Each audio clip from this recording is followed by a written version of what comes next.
Praise the Lord. Verse of the day, Philippians chapter 4 verses 6 to 7. Do not be anxious about anything, but in every situation by prayer and petition with thanksgiving present your request to God, and the peace of God which transcends all understanding will guard your heart and your mind in Christ Jesus. Amen.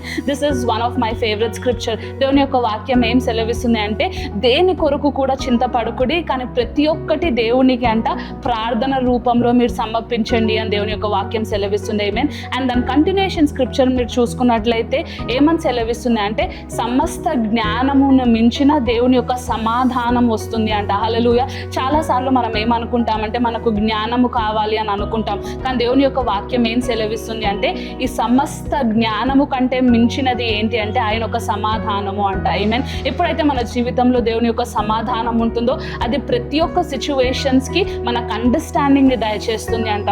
So often మనం ఏం చేస్తామంటే, every time and things are not going right, we lean on the world to understand what is happening. కానీ దేవుని యొక్క వాక్యం ఏం సెలవిస్తుంది అంటే, if you are a man and a woman of prayer, ఒకవేళ మీరు ప్రార్థన చేసే వాళ్ళు అయినట్లయితే, ఒకవేళ మీరు వరీ చేయని వాళ్ళైతే, దేవుని యొక్క వాక్యం సెలవిస్తుంది that he is going to give you peace that will pass with all the understanding అంట. ప్రతి ఒక్క అండర్స్టాండింగ్ ఇచ్చే సమాధానాన్ని దేవుని మీకు దయచేస్తాను అని అంటున్నాడు.